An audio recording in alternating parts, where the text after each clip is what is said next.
Welcome to We Be Parents, where parent doctors Matthew Lederman and Alona Pulde explore current parenting topics, share stories, and help bring families closer together. Hello, and welcome to another episode of We Be Parents. I'm Dr. Alona Pulde. And I'm Dr. Matthew Lederman. And we're so happy to have you here today. So we like to start our podcasts with what we call headlines and heartlines. Headlines and Heartlines, where we play with ideas, answer your burning questions, tackle some current events, and find the balance between taking things seriously and keeping a sense of humor. And the story for today is a mother who posted about an incident where she asked her teenager to clean their room before dinner. Later, she discovered that instead of putting things away, the teenager had simply moved all the clutter into the hallway.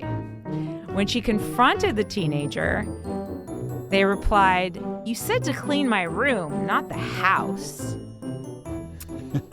And I thought that was very funny and at the same time very poignant, which is we have an opportunity to be very clear on our requests because in thinking about it, she asked that the room be clean, and indeed the room was clean. It made me think of all those times that our 12-year-old Kylie, when she was significantly younger, would be coloring the walls with a blue crayon, and I'd say, "Please don't color the walls with blue crayon," so she'd color with a red crayon, right? So we've all had those opportunities. I like the fun in that, right? It's a child that clearly doesn't want to clean their room, and that's a little bit of rebellion and a little bit of submission mixed together. Absolutely. And it just makes me smile. And I imagine the parent smiled, or at least in hindsight, and they tell the story later, smiled, maybe not in the moment. But that was a good one. If I thought of that as a kid, I would have definitely tried that. I don't know how well it would have gone over, but yes.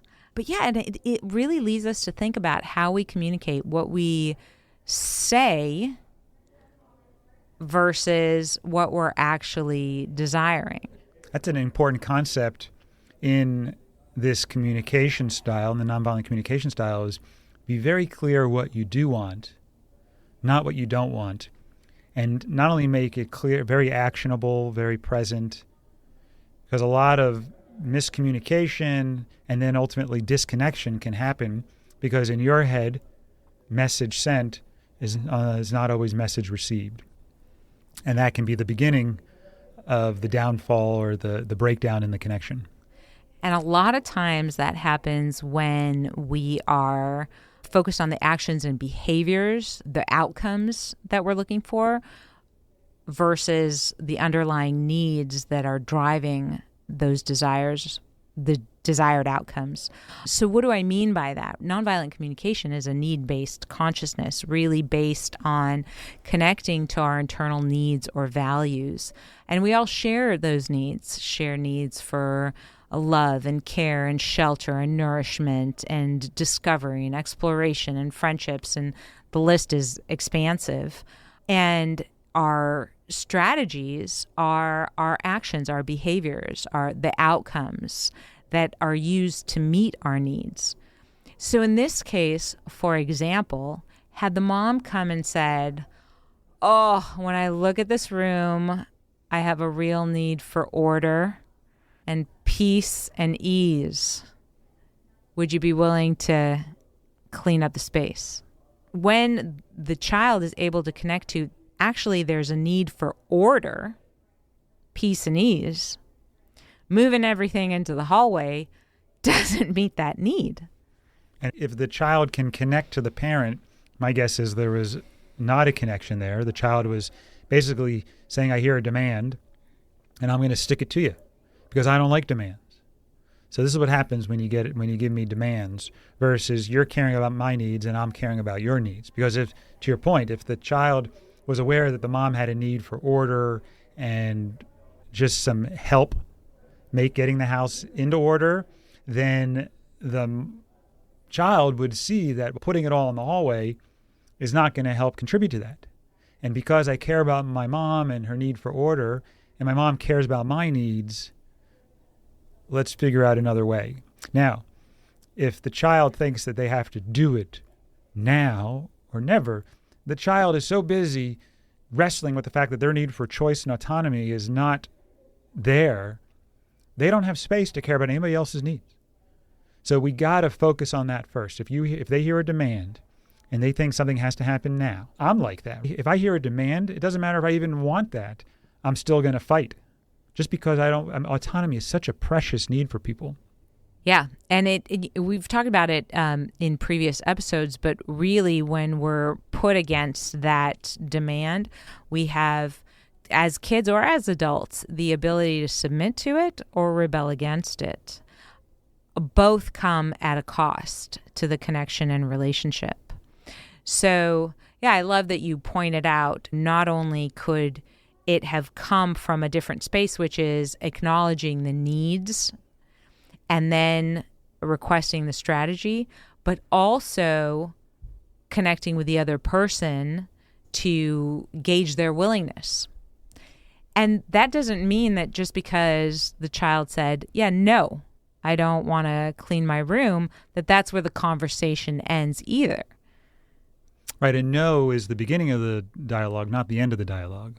Right, especially when you're coming from that intention around being collaborative while also being non-permissive. The opportunity to come from care and compassion and curiosity rather than reactivity, criticism, and judgment. And it's pretty scary for parents to hear that terrible word, no. That's a big deal for a lot of parents, which is, my child just told me no. Are you kidding me? Who's the boss here? They need some discipline. They need to fall in line. Imagine if you couldn't say the word no. And a lot of people still have that belief. They're polite, so don't tell them what I really want. I want to get along. So we carry that from childhood well into adulthood, where we were not comfortable that someone could hear a no and stay in connection with us. So you know as an adult how painful that is. And what cost at what cost it comes to you personally. So how can we create an environment where a child can say no, and that doesn't trigger your need for respect or care or collaboration? And that's the key. We want to do it all. So when a child says no, I want to get to what needs are preventing them from saying yes. So in this case, maybe the child just wants to know they have choice. Okay, well, hey, I'd love order. Would you care about order too? And they could say, no, I don't care about order. Okay, well, if you don't care about order, can you at least see how order helps me feel a little bit more comfortable in my environment? And then they could say, hey, stay out of my room then. And then the parent has to say, why do I care so much about their room being clean? What is it about that? If they close the door, I don't see their room. And then maybe they could connect to, you know what, when the room is really messy, I just have this belief system that it's not good for the kid's health and well-being. I don't even know if that's true or not, but maybe that's my belief system. Or I have a belief that a competent parent has a child with a clean room. So now I can at least say to the child, hey, you know what? My need for competency is coming up. I think I'm a bad mom or dad if my child has a messy room. And then you can connect with the kid. I don't even know if that makes sense. As I'm saying it out loud, what does your room being clean have to do with how good a parent I am? So that's making me want you to clean your room right now. Can you see why I want you to clean your room, even if it doesn't make sense? And you see how now through that conversation, now there's connection that's happening. And then you could say, hey, I don't know if we should keep cleaning the room for that reason, but right now, for some reason, this is pretty important to me. How about you clean your room and we'll figure out if this really makes sense as far as how good a parent I am based on that. Or maybe we can clean your room together because I'm realizing this is more about me than you. I want respect. And if I ask for something right now, if I don't get obedience, my need for respect's not being met. And you know what? I don't really like obedience as the strategy or the only strategy to meet my need for respect. So I want to think about that. But for right now, how do you feel about doing your room? And then it's that expansiveness, it's that openness. Yeah. And there's so many different approaches. There can be a curiosity like, ooh, I'm guessing that children have a need for order also. They enjoy, to some degree, structure and order over total anarchy and disarray. So what's preventing my child from connecting to that need for order? And coming from that space of curiosity to learn what is actually driving the no. Is it I'm tired? Is it I feel overwhelmed by this mess? I don't even know where to get started. Can they connect to how order or disorder impact them differently? And then coming from that space is one path. Coming from the connection of, it doesn't bother me, but boy, does it bother my dad. And I care a lot about my dad. So I really want to contribute to him. And for that reason, I'm going to clean this room. Yeah, to this day, I make my bed when I visit my dad's house because I know it really matters a lot to my stepmother. And that to me is enough to want to I don't need to make my bed. I don't think we need to make beds. I'm just going to unmake it when I go to bed that night. But for her, that order feels really good. And I have a choice. I don't have to. But when I connect to how much she enjoys a neat and orderly house and how it looks really makes her life better, I'm willing to do it.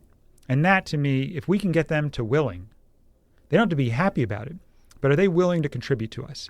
And I'm guessing there's parents out there that might be listening who are saying, why should I be in a negotiation with my child about this? Why do I have to beg them to make their room? I'm the parent. They need to listen. This is the laws. This is the rules of the house. So how would you respond to that, parent? What's your goal? What's your ultimate intention around your relationship with your child? Do you want them to connect to their own internal values and eventually learn to use that barometer to do what they do? Or do you want them to do what they do out of fear of the consequences that will happen if they don't do it? That's such an important question because to all the parents out there that are saying, I was disciplined and I learned to clean my room because that's what you do. You're supposed to clean your rooms. My guess is you're not connected to your needs behind why you clean the room. You may like cleaning the room. You may not like cleaning the room. You may not care about a clean room, but you've been conditioned that you just got to clean the room. That is a disconnection from yourself and your own values. So when that carries over, it's maybe not a big deal with room cleaning, but when that way of going through life is about doing what you're supposed to do, doing what's polite, doing what's expected of you, it really makes life pretty miserable because you're not able to connect to your internal values and be driven by that. You're driven by the world around you and what you think you're supposed to do to be accepted by that world. Right. And there's always impact. So it's not to say that connecting to your internal values, you're not also connecting to the impact of doing or not doing a given behavior. But the motivation behind it is connection.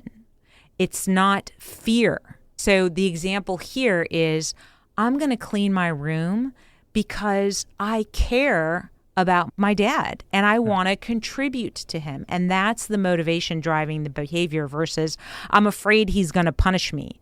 I'm afraid he's going to take something away from me. So I'm going to do it because of that. And it's not this 20-minute negotiation usually. It's usually a couple of minutes. And when you learn how to explain, here's the needs that are met when you clean your room. Here's the needs that are not met when you don't clean your room. Now all of a sudden the child's like, wow, all I have to do to clean, if I clean my room, it's going to meet all these needs for my dad or my mom. That's pretty cool. And if I don't clean my room, here's the impact on them. Huh, that's interesting. And then, hey, you know what? They told me that if my room is organized, it actually feels better in my body. And I don't feel all disoriented and dysregulated because I can find where things are and I don't have to step through a bunch of things. Yeah, you connected them to their need for order. Yeah. And the need behind that, which is really regulating and comforting to the nervous system. Yes. To not have stuff all over the place. And what's the beauty in that? If they're connecting to their own need for order, how likely is it that that room is now going to remain relatively clean versus if they're doing it just because you come in, every time you come in to yell at them that it's time to clean their room. And that's a lot of time. Every time you're going to have to fight with them, demand, put up consequences, check on them. So the extra time it takes to connect them to their intrinsic motivation, their internal needs, it's so much less than the time you're going to spend fighting with them and keeping them in line, right, and the pain that you feel afterwards. That's the front load. You front load it with an intention around connection, and it pays dividends down the line. Exactly. Versus you're continuing to invest in that disconnection and the amount of time that takes and the toll and the cost that takes. So I love this as an example of what our opportunities are as far as how we communicate and how we connect and how we make very clear requests of one another. Well, great. Well, let's move on to the cheers and tears. Cheers and tears. Cheers and tears are where we take a moment to celebrate our successes and acknowledge or mourn our struggles and our losses. And we can share something that went really, really well and something that totally flopped. And on this segment of Cheers and Tears, we're going to be talking about Jordan, our 10-year-old daughter. She came home from her performing arts class and was feeling really jealous of Kylie, our older daughter, 12, who got the lead role in their play. And we were all celebrating because Kylie was so excited and she put so much effort into getting this role, and she did. And Jordan just wasn't able to rally and celebrate. She would roll her eyes when she saw Kylie talking about it, or she would walk away, or she looked like she was tight. And initially, I noticed getting tight myself, like, oh, her sister got this great role. She wanted a big role. Jordan, you didn't even want such a big role. How come you can't celebrate? But then I connected to that notion of, I know Jordan cares about her sister, and I know that somewhere in there, she's struggling because she wants to be able to celebrate Kylie, and she absolutely can't. So did you tell her that come out of your mouth, or was that living in your head? So the good news is that part was living in the first part of judging it and mourning it and wanting her to be different and to rally up and celebrate her sister was more in my head. And then connecting to her and asking her, hey, I am guessing you're feeling pretty torn, that on the one hand, you want to celebrate your sister, and on the other hand, you're feeling a little bit jealous of the role. And that leads us into the topic and tool of expressing feeling torn. What does that mean to be torn? And how does it provide value in our family? Let's take a break and hear from our sponsors. This episode of Webe Pärents is brought to you by Webe Calm, the child calmer designed by doctors and loved by parents. Struggling with bedtime routines or managing your child's anxiety? Webe Calm transforms deep breathing into a fun and engaging activity, helping kids find their inner calm. Perfect for bedtime stressful moments or anytime your child needs a little extra help to stay calm. Visit webecalm.com to learn more and bring tranquility to your family. Webe Calm, because we be in this together.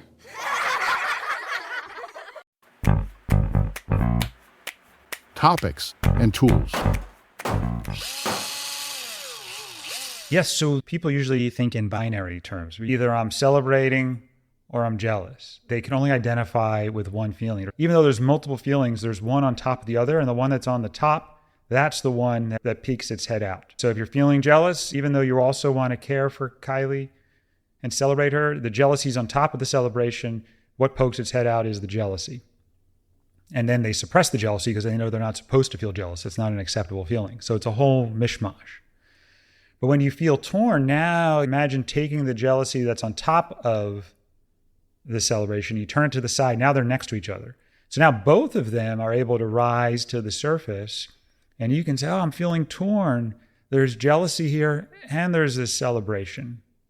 So now you get rid of the suppression, which is trying to hold the jealousy on top of the celebration, or it's pushing this jealousy on top of the celebration. You now put them on their side. Now you have two different feelings at the same time. And that is the beauty of it, is allowing multiple feelings to come out at the same time. It acknowledges that we're not just blended with one feeling, but we're actually dynamic and can have two or even more feelings going on at the same time. Right. And it gives us an expansive vocabulary around the things that we're feeling. So just like you said, she didn't have to get locked up in her jealousy, nor did she have to force herself to celebrate. She could hold both. And there's so much more compassion around hearing that someone is torn. So even if she were able to share that with her sister, oh, Kylie, I'm feeling really torn because I would love to celebrate you, and I'm also sad for myself and feeling a little bit jealous that I didn't step up and try for a bigger role. All right. And this is a big one, just to really hit home the benefit of this type of language is when kids get gifts that they don't like. That's a great one to use the torn. Hey, I'm feeling really torn here, Dad. I really appreciate that you got me this gift for my birthday. And at the same time, I was really looking forward to this other gift. So I'm feeling really grateful that you gave me a gift, and I'm feeling disappointed because I was looking forward to this other gift. Versus what most kids do is they say, well, I know the polite thing to do is to be appreciative and grateful, so I should just suppress my disappointment and just allow, because I can only have one feeling come up. So I'm going to have to suppress my disappointment and allow my feeling of appreciation, the polite feeling, the acceptable feeling to come out. Now we give kids a language that can care for me, which is the appreciation, acknowledgement of my desire to contribute and give a gift, as well as their true, authentic experience, which is, yeah, I'm disappointed. I really want this other gift. I can hold both, Dad. Right. And I think there's an underlying current there that's really important too, is that in that vocabulary around torn, one, they connect to the expansiveness of their own emotional state versus it being just binary or very limited. But also they connect to an authenticity that they're feeling, whether they suppress it or repress it, they're feeling it. And there's a lot of, you mentioned the guilt or the self-talk that comes around needing to even suppress it. Oh, I shouldn't be thinking this. Oh, this is not the right thing to do, or this is a wrong emotion to have, or I'm a bad person for feeling X, Y, and Z about it. And what they do is they suppress that authenticity, and instead what comes up is this state of artificial harmony.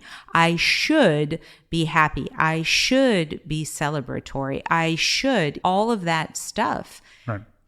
All of that fuels the inner critic. I don't know about you, but I have a pretty loud inner critic that was trying to keep me accepted by my parents and my community and my friends by doing what it thought was the right thing to do to be accepted. So when you don't give kids this language of feeling torn, you're basically fueling their inner critic because they got to do something with that disappointment or that unwanted feeling or that unaccepted feeling. So think about the benefits, the value of bringing in this language is now they don't have to suppress. They don't have to repress. And they don't fuel the inner critic, which is basically the voice in your head saying, don't share this unwanted feeling. Share the one that's acceptable. No, now you don't need a critic because all feelings are acceptable and we have language and we're teaching our kids that this is how you express it in a way that cares for my needs and your needs. Because if they just express their disappointment, granted they're not suppressing that, but they're also not fully caring for the other person. And ultimately, then they're not meeting all of their needs too, because they have a need to not only express themselves authentically, but also to be caring. And a lot of kids don't know how to hold both. And by giving them this language, you're teaching them how to express their authenticity and to be caring. And I think as parents, one of our main jobs is to allow our children's authentic selves to come out, but to be able to teach them how to do it in a way that meets their needs for care and respect as well. Right, because that example that you gave, or even the example with Kylie and Jordan, Jordan doesn't even necessarily need to mention what is going on in her head. It could just be, hey, I'm really torn because I'm feeling two ways about this. Or I'm really torn because I have a feeling inside, but I'm afraid that if I share that, it's going to hurt Kylie's feelings. Or with the gift, oh, I'm feeling really torn because I want to share something with you and I'm worried about your reaction. So you all of a sudden give them language where they can begin to express themselves in ways that they were unable to do so in the past. Exactly.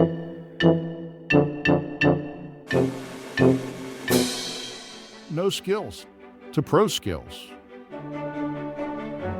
I love this part where we go from no skills to pro skills, where we really highlight what does it look like without connection skills and then with connection skills to feel the difference. So do you have the top of your head you can share or extract or highlight what it could look like without connection skills, just to give people a feel around that? Absolutely. That's how it started in our family. What did that sound like? Yeah, with this situation with Kylie and Jordan. So Kylie came in and she was just walking on air, so excited about this role. And Jordan behind her is rolling her eyes, walking with her head down, her jaws tight. She's not happy about it. And that was really clear. And Kylie felt it too. Absolutely, Kylie felt it. And she was like, Jordan, what's going on? Nothing. And then Kylie's feeling hurt because she's suspicious that Jordan's jealous. Right. Her inner critic is saying, my sister doesn't care about me. Right. Hurt because she doesn't get the care. Right. I don't matter to her. Why can't she celebrate me? Or some people go the other way. They'll say, I better not celebrate because I don't want to make the other person feel bad. So that's another problem. Form of suppression. Right. Absolutely. So that is also dangerous when you don't have the torn. We can highlight that as well. If you don't have the skills to navigate this, what it could look like without connection skills is you suppress what you would naturally want to celebrate. I love that you mentioned that, because as you mentioned that, I connected to my own heart and I was like, you know what? I was kind of feeling that when they first walked into the house. I really wanted to celebrate for Kylie, and seeing Jordan's face, I was like, oh, do I really want to celebrate? I want to protect and hold Jordan too and care for her. And I was feeling torn. Wow. But I didn't even connect to that until you mentioned that. But yes, yeah. So that would have been that with connection skills. What could that have looked like? Where you put a barrier around your full celebration and maybe we're tempering it a little bit to try and protect Jordan from the stimulation of full celebration? Yeah. Yeah. So there were two opportunities there. One, for Jordan first, was even to share that with her sister. Hey, Kylie, I'm really feeling torn because I really, really want to celebrate you and I'm feeling a little bit jealous. All of a sudden, even if it doesn't change, even if Kylie wishes that Jordan can celebrate for her, just hearing that, she sees Jordan wants to celebrate her. All of a sudden, that mattering, that care, it's met, even if Jordan can't celebrate her exactly in the way that she would like. In the same way, I wish that I had expressed that, and I didn't because I didn't even connect to it. But when they first came in to say, oh, I'm feeling torn because I really, really want to celebrate Kylie and this wonderful achievement and how proud she is of that. And I'm also seeing Jordan and wanting to care for her and suppress that a little bit so it doesn't impact her as much. Yeah, I love that. So it's so powerful. It happens so much more than we realize, which actually brings us to the part where we try to bring this home. How do we bring this into the home? And I think just trying to flush it out. There's so much tornness that's happening all the time. You feel it in your body when you're like, oh, what should I do? There's usually around trying to be polite or be accepted or fitting in. And sometimes we're so good at that we suppress our authentic selves. We've done it for so many years. So I think that's where we can help each other. It's not just with the kids, but also with the parents. We all are feeling torn, like you were expressing right in that moment. If we could support each other by saying, hey, are you feeling torn right now? It starts to bring it out. Right. And before we bring it home, just one more piece of that is that it decreases the reactivity that we have when our internal critic says, I shouldn't feel this way. I shouldn't feel jealous. I should feel celebratory. But then there's resentment toward Kylie because she's forcing you to show up in celebration and to suppress that other piece of you. And so then there's reactivity. For me, if I don't tap into feeling torn, wanting to celebrate Jordan and wanting to celebrate Kylie and also care for Jordan, I could easily get angry at Jordan. Jordan, why are you putting me in a position where I can't celebrate Kylie in the way that I want? Yeah, that's really important. So sometimes we have resentment towards one person because they're stimulating this tornness in us or this tension in us around trying to care for the other person. And rather than acknowledge that, we actually get resentful or even angry towards the first person versus saying, oh, I bet you're feeling torn, Jordan. And actually, I'm feeling torn right now.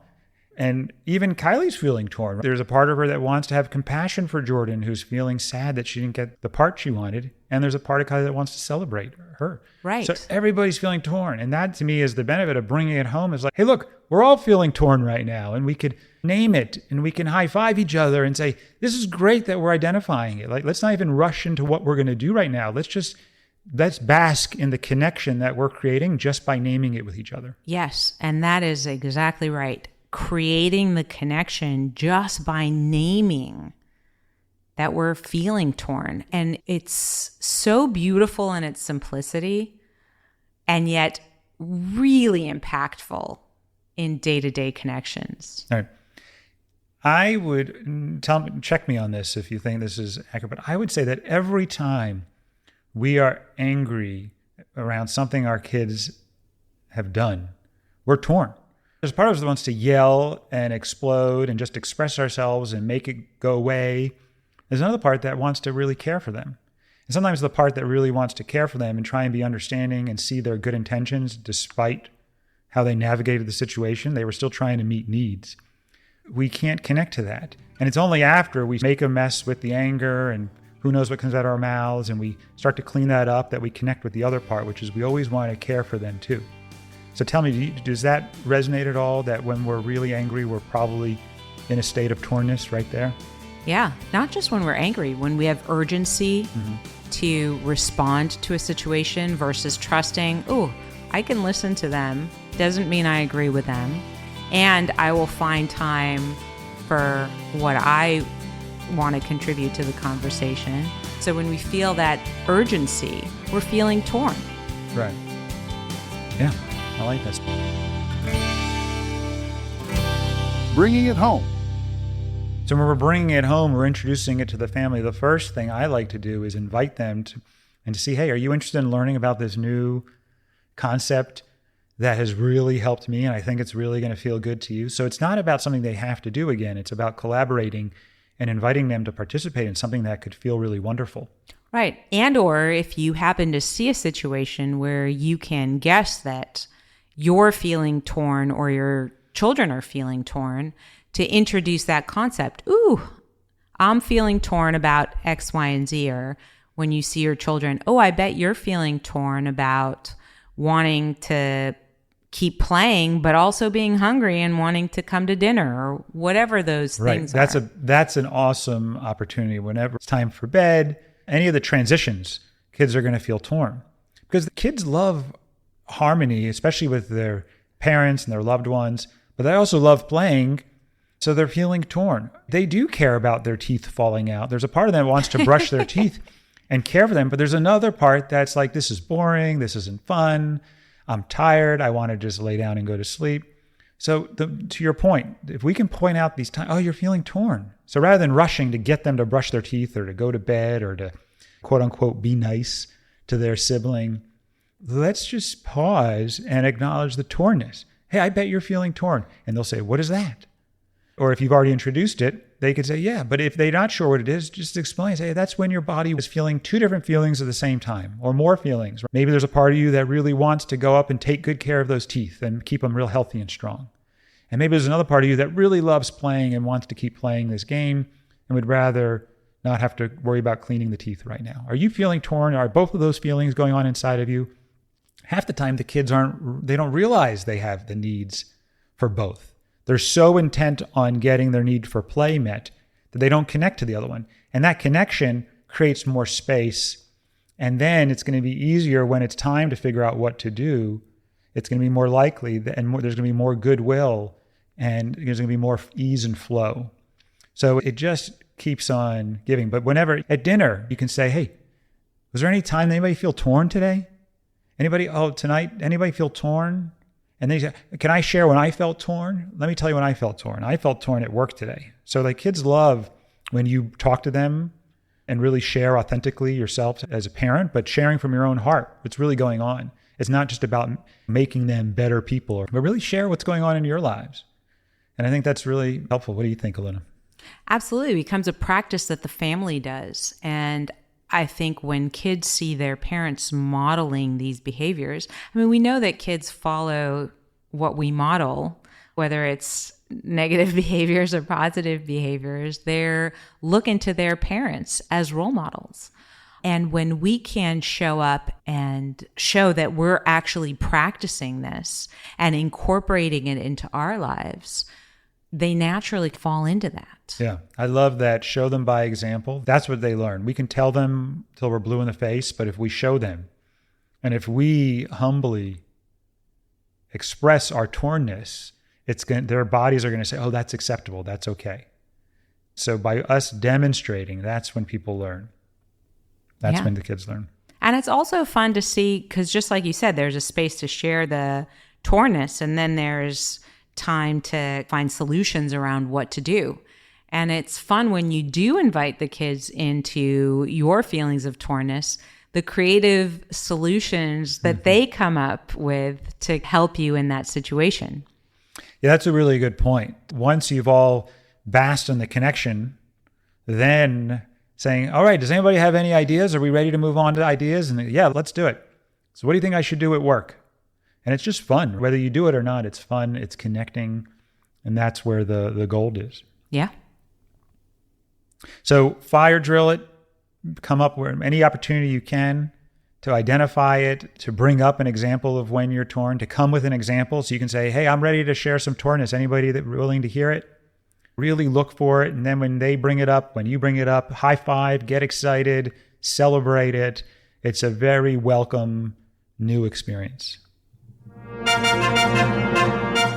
Just one last thing. All right. So, Alona, we'd like to wrap up with one last thing. What's the last thing for today?